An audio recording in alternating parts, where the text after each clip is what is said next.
꼼꼼샘 학교 일기. 오늘은 교감으로서 첫 출근하는 날이었다.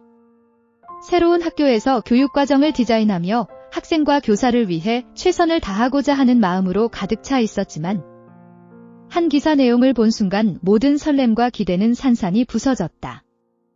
대전의 한 초등학교에서 한 교사가 학생을 흉기로 찌르고 이후 스스로를 해쳤다는 끔찍한 사건이 보도되었다. 경찰은 해당 교사가 우울증 등의 문제로 인해 휴직과 복직을 반복한 이력이 있다고 발표했다. 나는 이 뉴스를 접하는 순간 교직 생활 25년 동안 단 한 번도 경험하지 못한 극도의 충격과 비통함을 느꼈다. 이 사건을 접하며 나는 2007년 근무하던 학교에서 경험했던 한 여교사의 사례가 떠올랐다. 당시 5학년 담임을 맡았던 그 선생님은 심각한 우울증을 앓고 있었고 휴직과 복직을 반복하다가 결국 다른 학교로 전출되었다.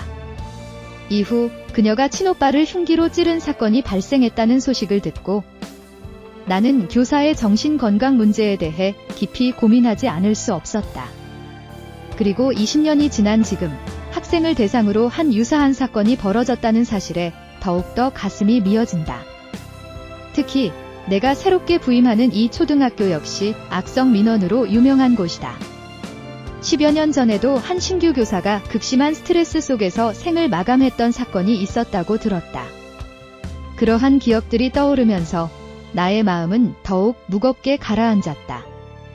교육자의 역할을 수행해야 하는 내가 관리자로서의 책임감을 다시금 절감하게 되는 순간이었다. 이 사건을 통해 우리나라의 교사 복직 시스템과 의료 시스템의 허점이 여실히 드러났다. 특히 우울증과 같은 정신질환을 앓고 있는 교사들에 대한 관리가 너무나 허술하다. 초등학교 교사는 어린 학생들과 가장 가까운 거리에서 교육을 담당하는 중요한 역할을 맡고 있다.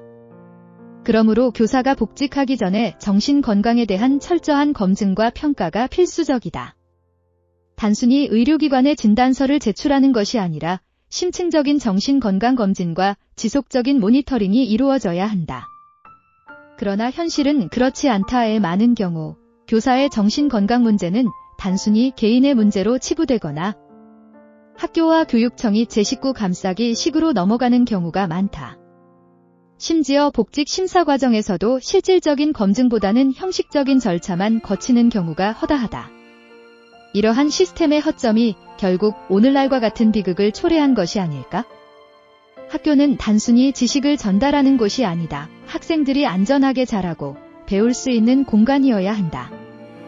하지만 현재의 시스템으로는 학생들의 안전을 온전히 보장할 수 없다. 교사의 정신건강이 위태로운 상태에서 교단에 서게 된다면 그 피해는 고스란히 학생들에게 돌아간다. 이는 교사 본인에게도 학생들에게도 절대적으로 불행한 일이다.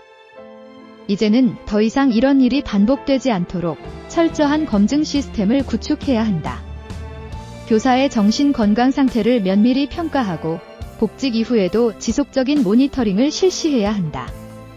또한 정신적 어려움을 겪고 있는 교사들이 적절한 지원을 받을 수 있도록 체계적인 상담 및 치료 시스템을 마련해야 한다. 무엇보다 교육청과 학교가 책임을 회피하지 않고 근본적인 해결책을 모색해야 한다. 이번 사건을 통해 다시금 깨닫는다. 교사의 역할은 단순히 교실에서 수업을 하는 것이 아니다. 아이들의 미래를 책임지고 그들의 안전을 지켜야 하는 막중한 의무가 있다.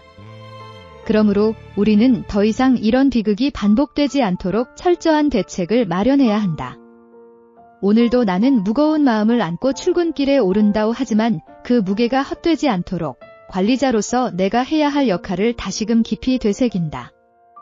앞으로 내가 부딪혀야 할 수많은 문제들이 있겠지만 학생들의 안전과 교사의 건강을 최우선으로 생각하며 해결책을 모색해 나갈 것이다. 부디 이번 사건이 단순한 뉴스로 소비되는 것이 아니라 실질적인 변화를 이끄는 계기가 되기를 간절히 바란다. 고감 꼼꼼샘이었습니다. 아디오스.